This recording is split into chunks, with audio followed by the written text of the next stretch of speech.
This is Chet Holmgren, and I'm down to dunk. This is AJ Mitchell, and I'm down to dunk. This is Alex Crusoe, and I'm down to dunk. It's like baby bottle pop. Yeah. Mm-hmm. This is Adam Flagler, and I'm down to dunk. Hey, it's Isaiah Hartenstein, and I'm down to dunk. This is Kason Wallace, and I'm down to dunk. I can't spell Lucas. Hey, how do you spell Lucas? How do you spell Lucas? This is Lou Dort, and I'm down to Dort. This is Nikola Topic, and I'm down to dunk. This is Dylan Jones, and I'm down to dunk. This is Isaiah Joe, and I'm down to dunk. And there's probably like 50 to 75 Beanie Babies. Give me like your top 3 Pokemon. Brother, I can't even name. This is Jay Will, and I'm down to dunk. Sometimes the way his brain works is, it leaves a lot to be desired. This is Kenrich Williams, and I'm down to dunk. Charmander. Yeah. Charmander. Or are you more of a Charmeleon guy? Charmeleon. This is Shea Gilgeous-Alexander, and I'm down to dunk. Schlecht. You know what Schlecht? it means? Yeah. That means like bad. It means bad. Yeah. Yeah. That's me. Well, it was a good interview, so it wasn't bad. J-Dub, year 3, and I'm down to dunk for the 3rd time. Thank you. Welcome to Down to Dunk. I'm your host, Andrew Schlecht. We're part of the Athletic Podcast Network. With me, as always, on Mondays is my good friend, Michele Berra. Michele, what's up? It's Monday. It's great to be able to podcast on Mondays. It's yeah, it is. And let me pick your brain immediately about something. How in the world you went to Charmeleon instead of Charizard? This is something that I always wanted to ask. Oh, really? Okay. Like, come on, Charizard. That is the like. I want to test. I want to test if he really was a Pokemon guy. Because, like, listen, you can be out of the realm of Pokemon and know there's something on my mic and know who Charizard is. I mean, people know about this like holographic Charizard card that's worth a ton of money. Even people that have never watched a Pokemon show, played a Pokemon game. What a sad life not to have played Pokemon on the Game Boy. I'm just saying, man. Like, I wanted to know. That's why I said Charmeleon, and I wanted to know if he had clearly no idea. Not even a I think I sparked something in the back of his skull that was like Charmeleon. You know, like, oh my gosh, like I haven't heard that name in decades. So listen, it's All-Star weekend, it's All-Star break. I have some stats about the history of the Thunder at the All-Star break, which I think is pretty interesting that we'll go over here in a minute. Did you watch any of All-Star weekend, Michele? Did you partake? I watched this morning the 2 games with Shea on in complete fashion. So I watched them all, not skipping too many things. I watched probably 12 free throws. That's the entirety of the 3-point shots. Why am I blurry? I don't know. You're like completely blurred out. I don't know what happened. I received a call on my. I received a call on my phone, computer. And I have no idea. Oh, I see. Yeah. Well. Anyhow, this is. So you did watch. So you did watch some of it. I watched it. I watched every moment of All-Star Weekend. What's really fun about this stage of my life right now with my kids is that they're super into it too, and so we get to watch like everything together, and get to kind of talk about it in real time, which is pretty fun. I thought the Friday night stuff was really bad. I thought Friday night was really, really rough. I thought the games were horrendous. I thought Saturday night was pretty fun. I enjoyed what ended up being Victor Wembanyama being the one that came up with the idea, which is a very Chris Paul idea, just to throw the basketballs as fast as you could. I loved that. I thought that was hilarious. I love that they got disqualified. Hated that the league didn't lean into it and let LaForce skills challenge interview them. Yeah, during the skills challenge. Like, why not? Like, that's what everybody cared about. Listen, congratulations, Cleveland Cavaliers. Nobody cares that you won. We just want to know the thought process in the moment, and doing it on live TV would have been the best thing, but they screwed that up. And then I was actually excited for Sunday night. Like my kids and I were talking about it all day. Yeah. Who's on what team? How's this going to happen? This could be really fun. We all had teams that we were rooting for. It was a cool idea with just about the worst execution possible, because like the Kevin Hart of it all didn't need to happen. No. He wasn't funny. It was uncomfortable. They did these like in between game interviews with the players, like pre-game interviews with the players that were clearly not planned out very well. Like you needed like some kind of script. The guys didn't know what they were going to say. Yeah. They didn't know how to do any of this. They didn't know what they were doing. They were just given mics, and there was like they were winging it clearly. Yeah.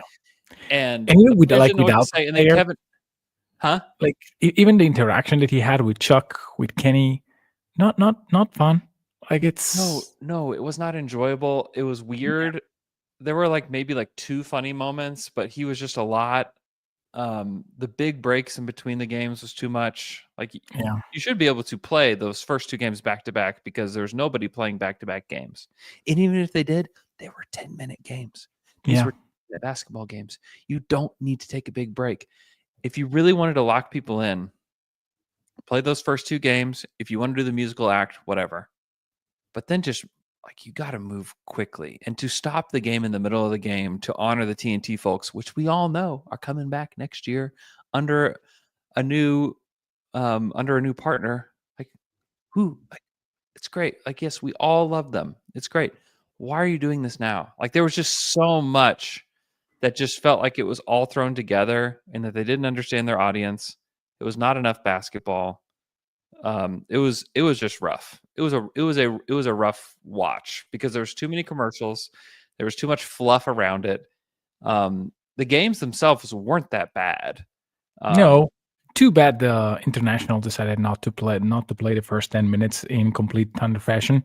Well, not 10 minutes, 4 minutes. Because it was actually enjoyable. The game where Shea went against J-Dub, that was kind of nice. that was there fun. were moments. Yeah, there were moments even in the finals that was, like, I mean, a few spectacular moments from Steph Curry, which, I mean, I also enjoyed the dunk contest a little bit. I know that McClung is a professional dunker, but boy, 2 of the dunks were just insane. I know. It was fun. I don't have a problem with Mac McClung. I don't have a problem with Mac McClung at all. I think he is the best dunk contest dunker of all time. Yeah. This is the NBA's fault. This is not Mac's fault. Mac did what he does, which is dunk in very cool ways. The fact that he actually jumped over the tallest part of the car was very impressive, and did a reverse where like Blake Griffin did it, and he jumped over the hood of the car, and it was like he was stretching his body as far out as he could in order to even make it happen. Mac cleared it. Yeah. I mean, that was sick. I mean, everything he did like was the rim one. That was just insane. Yeah. And the fact that he like first, because like it was hard to see. And that's the thing with all of Mac's dunks at first, is that there's more than meets the eye from the first dunk that he has, is like there's always more to it. And he's like, first he's like, look at it again. Look what I did. And I mean, yes, he's incredible. I think he's incredible. I just think the league and the players have just kind of screwed up, and it's fine. And also, here's the deal that I have with all of All-Star Weekend. It's to honor the best players in the NBA. And I think they put way too much money into it. I think they put way too much everything into it. Like, just honor these players. Let them play a game together. Do some fun stuff on Saturday. Just dial it back. Because here's the deal. These guys, for whatever reason it is, don't want to play hard. So it's like, stop putting so much into it. Stop. Like, think about like the Pro Bowl. Like, it's not this like crazy event, but it is to honor them, to honor the players and the seasons that they've had. Like, just like stop trying to make it something that it's not going to be, and like just live with it. Just play East-West. Hopefully it's a good game. If it's not, who cares? Honor the players. Like, stop. Like, the NBA just messed up because they made this about the TNT crew. They made this about somehow Mr. Beast is there, doing his thing. I mean, and then I mean, there were just so many problems about what they had. It's like just have just play a basketball game, show the basketball game on TV, do some local musical acts. That's fine, and just move on. And like, don't make this a hand wringing fest, because that's what it's been. And I kind of want to stop talking about it so that I'm not contributing to the hand wringing fest, because that's all it's going to be the rest of the week. But like, let's stop trying to solve a problem that I don't think you can truly solve. Just like make it simple. Like, I think yesterday was the result of them complicating it and trying to like hit too many targets. Yeah. And I mean, I think it was Luke saying this. You want the players to really care about it, or at least give yourself a chance for them to care. Money. Just put money on the table. Listen, the money that you gave to Kevin Hart and Mr. Beast, give it to the players instead. Yeah. Yeah, and in general, I bet you that's so much money. I bet you it's so much money that they gave to those guys. And I don't know one person that's walking away saying like, man, I thought Kevin Hart killed it. It was so funny. Like, but even so, I mean, people would put a way more importance in, hey, what if Steph wins again the 3-point contest? Because there is actual money into it. Or I don't know, some even not some super duper young player trying to win the dunk contest because it's actually meaningful, maybe for their career, for whatever. I mean, try to put some incentives so that half of the league wants to do those things, and you don't want them to hurt themselves clearly in those moments, because this is not what the NBA is about. The playoffs are the prize, but put something into this where people will not stay out for like a mild stuff. They want to play there. So I really think that this could be the way. Again, cut out all the stuff that are ancillary to this. We just want to watch Wemby, Steph, Shea, of course, like doing crazy stuff, playing some defense, maybe getting some amazing blocks, some like cool moments. This is what we want to watch. We want to watch the best possible teams getting against each other, not just some like Harlem Globetrotters kind of show. This is it's fun, but it's not as fun. Yeah, just play the game. We just need to stop making such a big deal out of it. So the Thunder right now at the break, 44-10, 81.48 win percentage, which is the best win percentage at the All-Star break of all time for the Thunder, which is not surprising. Yeah. And I looked back at every team for the last 17 seasons for the Thunder. The second best one was going into the All-Star break before they went to the finals in 11-12. They were 27-7. And remember, that was after the lockout. 79.41 win percentage, which is quite impressive. The second best one was the 13-14 team with 78% win percentage. Some really good teams. And you just think about all the guys that have played here: Durant, Westbrook, Paul George, Carmelo Anthony, James Harden. I mean, you think about all these teams, even like the Chris Paul team in 1920 had a 60% win percentage. Like, we've had some great players that have played here, but this is by far the best team, and they have dealt with tons of injuries. They've developed a system that I think that we craved through the first iteration of the Thunder. As we like watched them like San Antonio play, and then eventually we saw the Warriors play, and it's just like, man, look at the style of basketball. Look at the way that these guys play. Like, it's just outrageously entertaining to watch them play. And the Thunder just kind of had this, like, we are more talented than you, and we are going to just like steamroll you, kind of thing. When that's kind of how you just play when you have Russell Westbrook and you have Kevin Durant, and you have like these like two mega stars. But like, we're watching them implement this system that is making guys like Aaron Wiggins, 55th overall pick in the draft, look like something.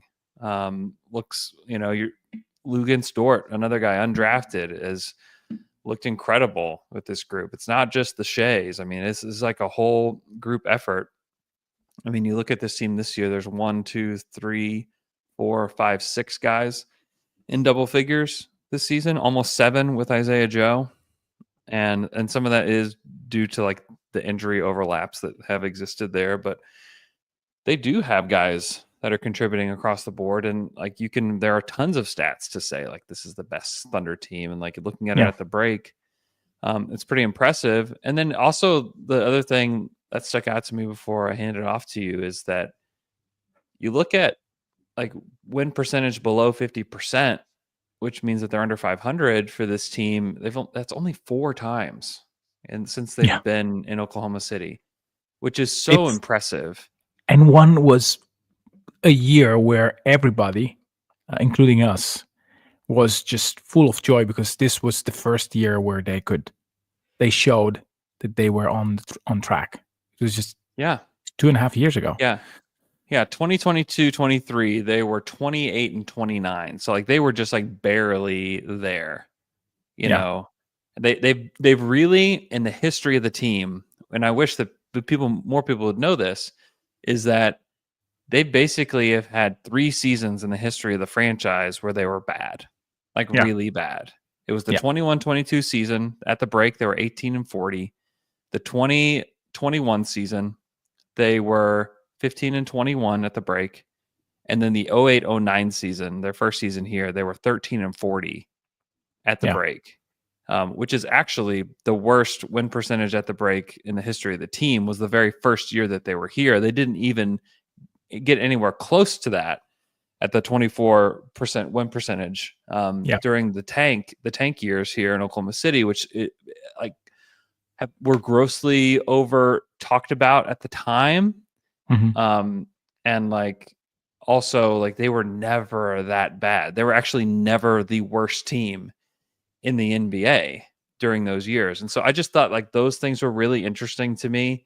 And just the fact that we're looking at the best, I mean, this is the best run they've ever had pre-All-Star break ever. And they've never won more than 60 games. So my assumption is that they're definitely going to break that too. This Thunder team is super special. And we're talking about one of the youngest teams in the league. You can't project out because you never know what's going to happen. But if you were to project out, like we're heading toward a dominant basketball team. Yeah, we are. And if you want to take some Prestes history into account, which started in 2007, in 07, I think. And right before the draft. So like he didn't even really get like the full draft cycle. But he did like his first thing he did. It was easy, but he also made the trade. Like he had like this DNA of like understanding the league even then, and probably why he got hired. It was like, we're getting out of the middle, guys, and we're going to be terrible in order to get to where we need to go. And he did that. That was like the first thing he did was trade Ray Allen, and then he completed a sign and trade for Rashard Lewis. And like people were like, "What are you doing? Like you could have had Kevin Durant, Ray Allen, Rashard Lewis, and like this like very very interesting team around KD." That honestly, I think maybe 28 other GMs in the league would have said, great, look at what we can do. We can move forward with Kevin Durant. And like it may have worked, but you would have not had Russell Westbrook. You would have not had James Harden, to go along with him. So like he showed like the DNA of like a really smart thinker and a guy that was different, from the jump. And again, this first stint, it's the season before 37%. The season of like the first tank season in Seattle, 24% winning percentage overall, and then 28% the first year in OKC. So it's 3 years, and then it's 600 basically almost every year except for the year where they were like destroyed by injury in 2015. And very close basically every other year. Until the new tank, which lasted two seasons, like even shorter than before. It's just insane. But back to this team, into the things that you mentioned. I mean, and also the analysis that you made with Alex last week. It's so difficult to predict what they are going to do because the numbers are just unprecedented. So you're tempted to say, well, this is going to be a year where they go deep. Yes, every number suggests that.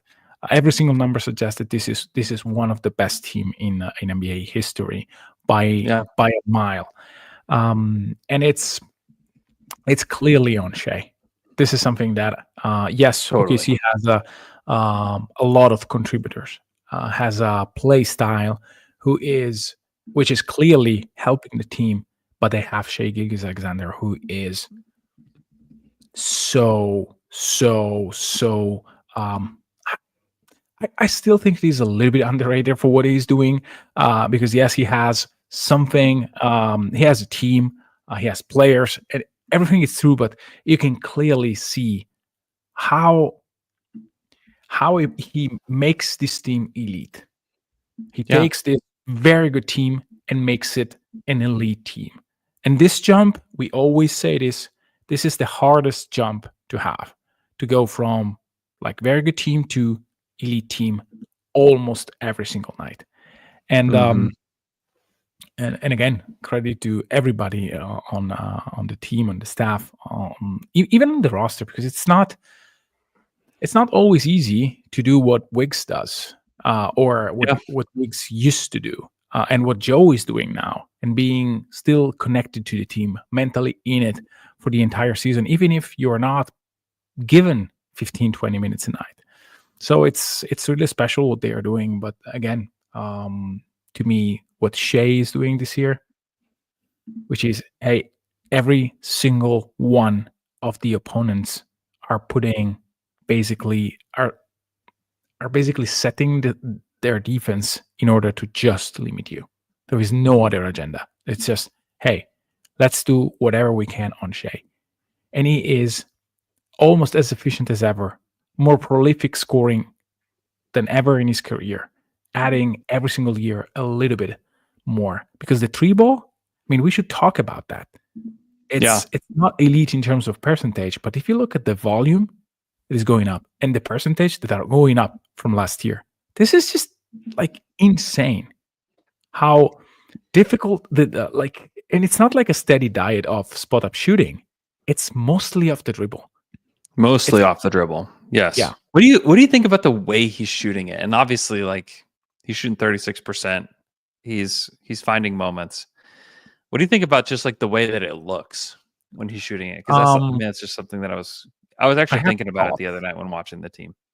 Yeah, I have thoughts. I think it is trying to find another niche of inefficiency in the way in which a defense plays, which is right now he's clearly leaning forward with his entire body, arms and legs. And it's not a coincidence that over the past few weeks, he's getting to the line due to a defender stay a little bit too close to him.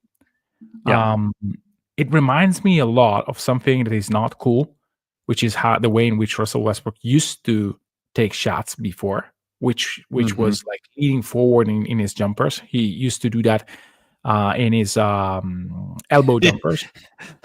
I was actually going to ask you about that, because there are some like very, like, the look is like very Westbrookian in ways, which is not, like you said, not exactly what you want to say about a 3-point shooter. But yeah, keep going. Yeah, but to me that is more so a concern in terms of the body sustainability of that. More so, but he's clearly doing just in the 3-point attempts, and only when he's guarded, because he really wants to lean forward, which is something that I think sooner rather than later the league will say, hey, you cannot do that. We always said it you can't push your leg forward. You cannot push your entire body forward, because it's a risk. It's a very high risk. So I mean, it is going in, and it's clearly a strategy from Shea. I'm not a fan of this, mainly for health concerns. Not because, I mean, I would try to find every single inefficiency in the way in which the referees organize the game, and try to get the most of it. But this sounds to me a little bit risky, doing that. So I wonder how much it will last. Yeah, I think it's going to be. It'll be interesting to see how he continues to evolve, because like he is clearly so motivated to get better and to like find these like little ways to get better. And like this All-Star weekend, just kind of watching stuff, mostly pregame stuff. Like he just seems like he's becoming like the guy, like in the league. Like he just feels like he's becoming like the guy that people look to, which is really cool to see, and like something that we didn't see coming, honestly. I mean, like think about this. 44-10 right now. It was just 2 seasons ago they were a game under 500 going into the All-Star break. It was 3 seasons ago they were 18-40 going into the All-Star break.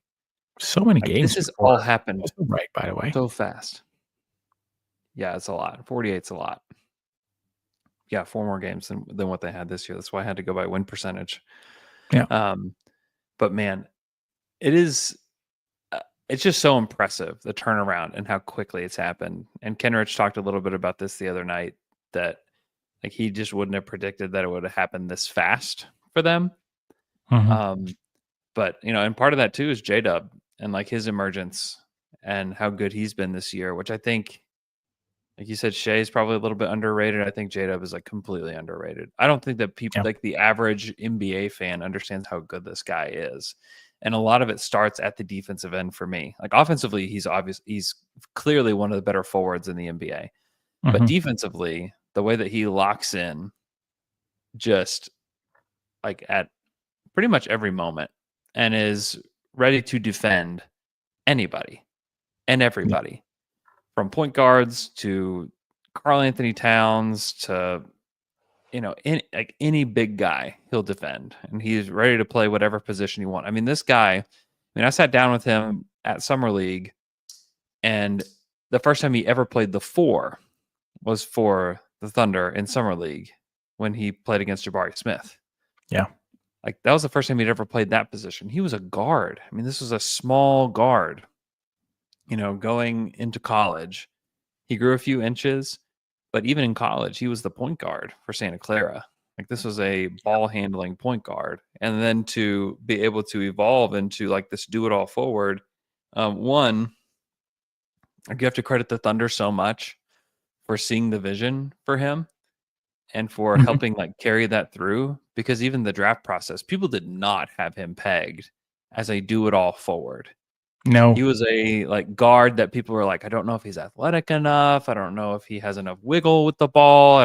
There were so many doubts about who he could be as a pro that's why he started out as a 2nd round prospect for most of the year. And then the combine vaulted him up.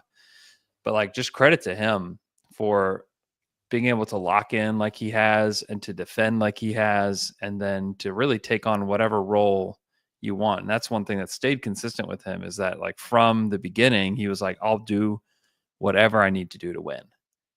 And like that has vaulted him to all-star level. And also like he's such a perfect fit for like what the Thunder want to do. That's like that was on draft night, or what many people thought was a reach, but it was a genius level pick. Like that was a genius level draft pick. And it's just cool to see both he and Shea and Mark Daigneault talking about genius level picks, like picking Mark as your coach. Like it's just all these things add up to where they are today, and just seeing them recognized at All-Star Weekend is just really cool. Yeah. I agree. I mean, you can say many things about J-Dub. You can criticize the efficiency that is slowing down, but this guy, like every single team in the league has a scouting report. Well done. And if it's not Shea, then the second guy on the scouting report, it's J-Dub, and he's evolving his game. He's taking different kind of shots. He is shooting more the 3-ball, and he's clearly putting an emphasis on, hey, I need to be more assertive when I get to the rim, because the jump shot, he can take those. But he's really trying to drive to the rim more when there is a crowd, which is something that he was not so adept in doing last year. And he was not generating fouls. Right now, he has a clear emphasis on doing things that are maybe not paying dividends right now, but he is averaging one more free throw per game, one and a half more 3-pointers per game. These are extremely important stuff that over the long run, they will pay off. Will they pay during the regular season? Right now, maybe not always. And I'm not saying no, I'm saying not always. But they are the things that can make him unstoppable. And not even unstoppable, just functional in the postseason, which is something that OKC clearly needs to have. Because, yes, they can dismantle teams in the regular season. They can win against good team. Playoffs are another beast. And they should be extremely focused on improving on what matters in the playoffs. And I think that they are doing it to such a high level right now. Mm-hmm. Yeah, it's impressive. It's been cool to be able to watch these guys, from the beginning of their careers all the way up to here, with nearly everybody on the roster. It's just cool. It's just really cool. Even seeing Casey Wallace, who didn't play on Friday night, but he did media availability. Did you watch it? Did you watch any of his media avail? A little bit. When they asked him who's the most famous person on your phone, he said, "Oh yeah, Shay. Yeah, that's my guy. That's my guy, Sam." So there's a couple things about Sam. So Sam he does like a bunch of behind the scenes stuff at the Athletic. He's worked for us since 2022, I think, or 2023. Yeah, 23. He's really funny, but mostly behind the scenes. He does some other stuff for us too. But he's extremely outgoing. And so he was the one who asking these questions. He's also the one that asks that he was like, hey, Andrew Schlecht says hi to Mark Daigneault. And then Mark Daigneault he's like, tell Andrew Schlecht I said hi. Like what are we doing here? It was just really funny. But that's all coming from Sam. But Sam does this bit, and he's done it. He did it at the Super Bowl with players. He did it here at All-Star Weekend, like asking guys who the most famous person in their contact list is and asking them to call. I was with him. We did it at the draft, at the Wemby Scoot draft. And Scoot, the one with Scoot was so funny, where Scoot first said, the most famous person in my contact list is Steph Curry. And then Sam was like, well, we call Steph Curry. And he looks so scared, and he was like, no, I'm not going to call Steph Curry. He ended up calling one of the actors from Stranger Things, which was also cool. But the whole moment was funny. But I will say, Kaysen is such an interesting character in all of this. One, I think they've really missed him, by the way. I think that they've really missed his energy and just his point of attack defense, and they have really missed him, and even his scoring at times. He's only scoring 7 points a game. It's not like he's some crazy scorer, but the fact that they've missed him for these last handful of games, I think, has been impactful to the team. His personality was shining through in that interview, though, and in that moment, it was different, because Kaysen it can be kind of like a tough egg to crack at times. But he was so excited. He was so pumped. And he's somebody that I just wonder, what does he look like in 2 seasons? And because it's hard. I think it's hard for even a guy like him. If he was on the Wizards, or if he was on the Hornets, or if he was on even the Pelicans, we would see more of what he is. He scored double digits in 12 games this season. Yeah. But a lot more than 12 games. But he's willing to do, kind of like J-Dub, willing to do whatever he can to win.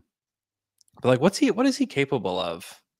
Given more touches. Against Philly, he had 18, 5 and 4 with a steal, and was 2 of 5 from 3. What does he do if he's on another team? And it also just makes me curious about, and I want to talk a little bit about the draft too, and kind of what's coming up this summer with the Thunder. Just as we break, I think it's more interesting than talking about the All-Star game. But I just wonder what does he look like? How do the Thunder develop Topic? How do they, if they get this pick from the Sixers, how do they develop that guy? I think that clearly the most interesting storyline with this team is do they win the title? And what do they do in the playoffs? Those are clearly the most interesting things for this team. But there's this piece underneath all of it where it's listen, the Thunder are trying to not only win now, but they want to be a team that's winning in 2030. A team that is delivering at such a high level for so long. And how do they do that? Well, one of the ways they do it is that they can draft well. And I think a part of the hope of Topic is that he's part of the team. They draft exceptionally well, I would say. They do. Fair. They have drafted exceptionally well. Yes, especially when they pick high, but not just when they pick high.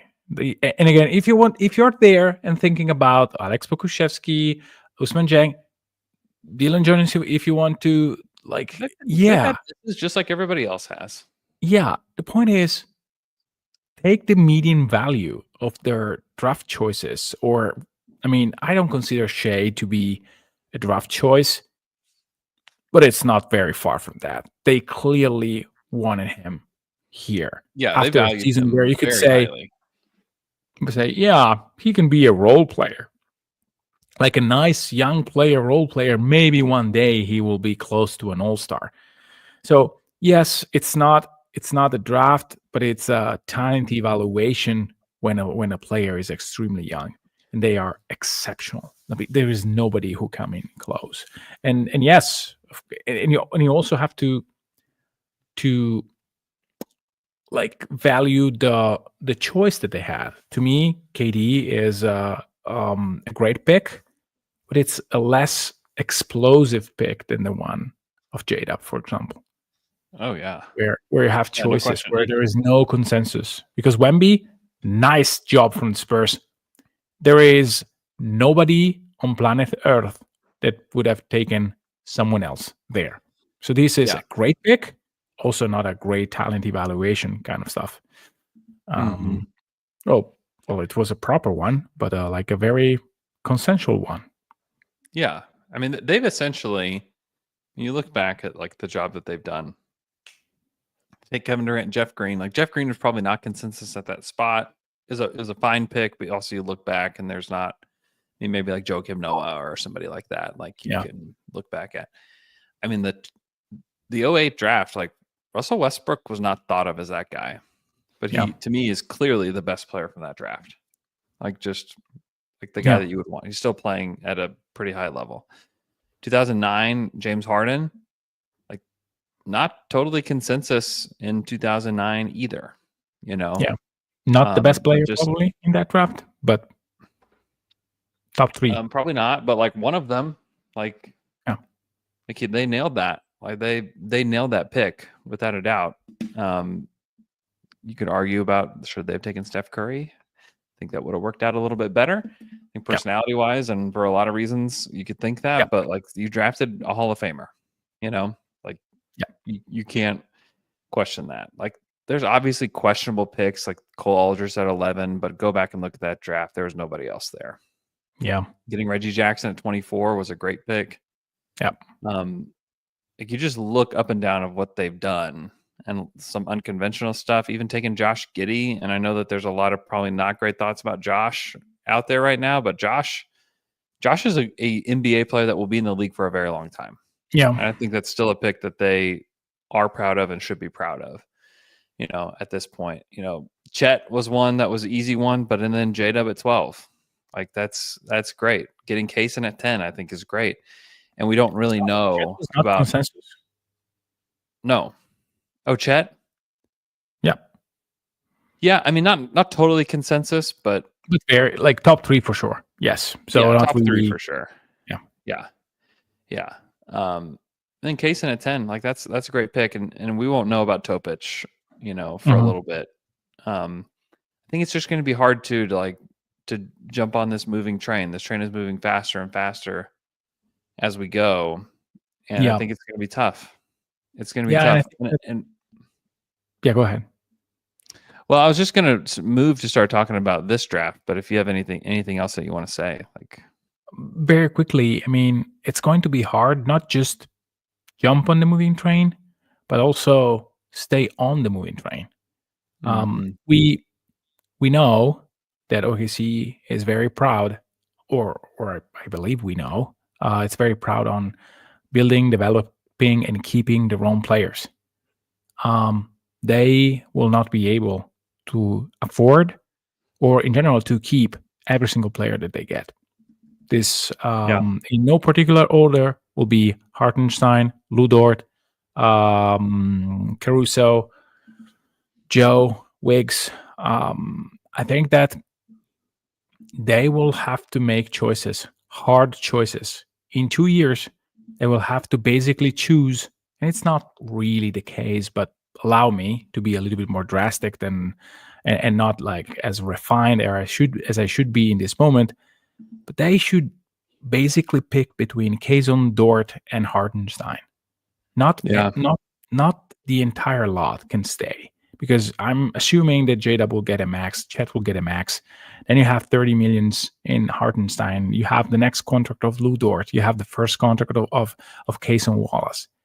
Those will be hard choices to make, but they have to make them. So I'm not, to get into the draft and in the Topic discussion, I'm not sure if they will have space in next season to really develop. But they will probably need to find space for Topic and maybe just delay a little bit the other player. They are still developing Dylan Jones, even on a season where he has very little hopes to make it. I think that those will be very quick choices. I don't think that Dylan Jones will be on the roster next year if this is the way in which it goes for him playing wise. I think that they will pull very quickly because they need space and they need to get the best value possible on every single roster spot they have.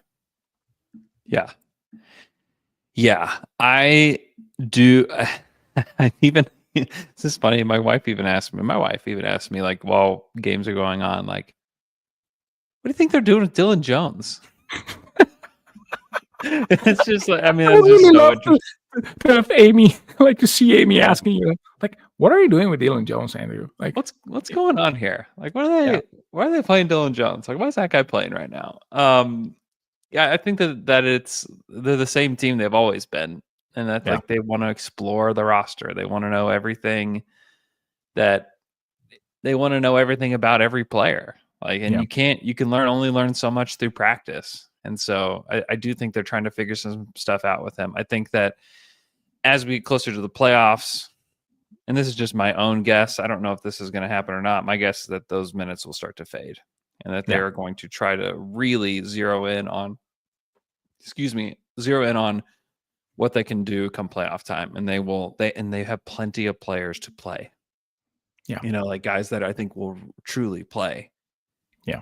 Heading into the playoffs. I mean, it's Shea, Dub, Dort, Hartenstein, Kaysen, Chet, Wiggins, Joe, Caruso, Kenrich. I would put on that list still because I think that he adds the small ball element that you need to this team, which I don't think is going to just go away because you have two really good bigs. And then I think that like Jay Will is on this list and AJ Mitchell is on this list. And I think 12 players. That's 12 guys that you can sit here and argue with me like, oh yeah, this guy should be over this guy or that guy should be over that guy. And when you're arguing about like 8 through 12, and I think it's all going to be matchup dependent. Like there will be series where they will need an extra ball handler and AJ Mitchell could get some run, when he's healthy. I think that there could be very physical matchups where it's like, you know what, we don't need 2 bigs, we need 3. And so we need Jay Will to step in and play 5 minutes here or there just to give these guys a breather. Jay will play. I don't think we'll see Oos, Dylan Jones, any of those guys come playoff time. And so I just wonder if as we get closer to the playoffs, as they try to refine things, is it like you have 12 guys? And they haven't all been healthy at one time this season. Like that still hasn't happened yet, and it probably won't happen as far as like AJ goes, until like the very end of the season. But like they've got a ton of options, and I'm interested to just see what that looks like as they kind of go throughout the rest of the season. Before we go, I did want to talk about just like the place that they're in draft wise, and you want to take a spin?